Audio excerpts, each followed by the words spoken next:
So the headwinds, I interpret them as structural changes that's happening to the real estate sector.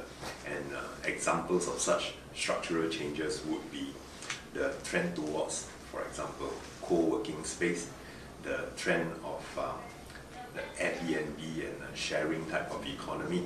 That changes how real estate assets are being used.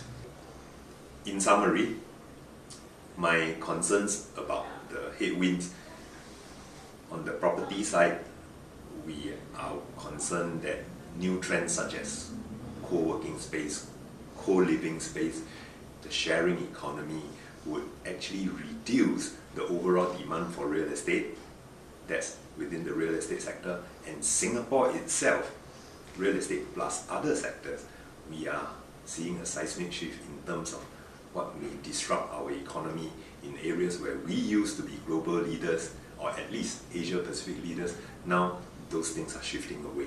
So how do we then reposition ourselves or reskill what we can do in order to tackle all these things that are moving away from us?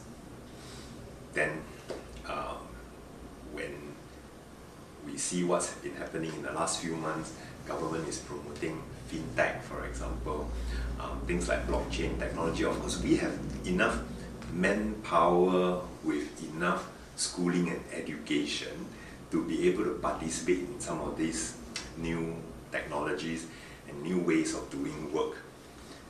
However, in the media, when we talk about, wow, how fantastic, there are two of our local banks who are advertising as well as creating quite a bit of PR about their investment into new technologies.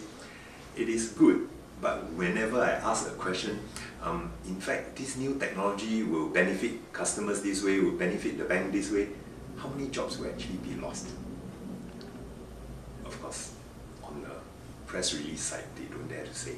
From investor relationship side, they don't dare to say, because if you were working from inside the bank and you are involved with the rollout of some of these new technologies, I think you might get a sense that within the next 2 years or within the next 5 years that your job is being made redundant, because you are in fact implementing a program or a new system that would remove your own job.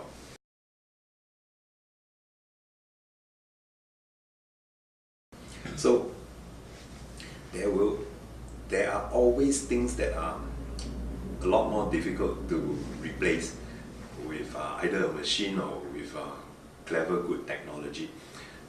If I asked you to do self-help, to buy or lease a property online, in Singapore we have got so many portals.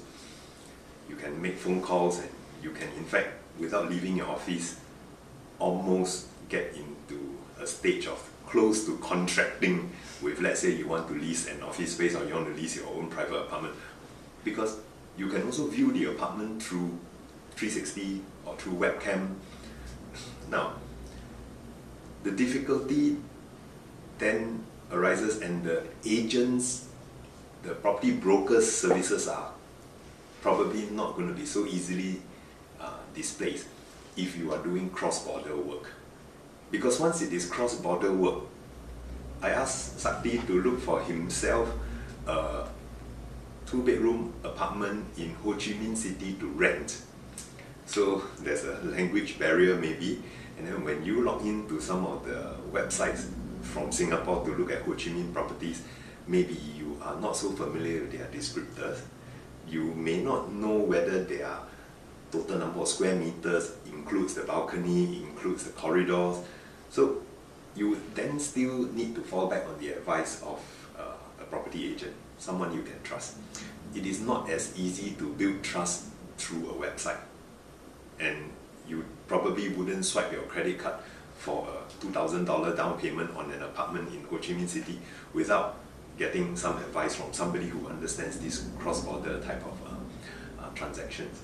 So as property agents, I think we really need to beef up our knowledge about the regional markets, or even all the way to the US.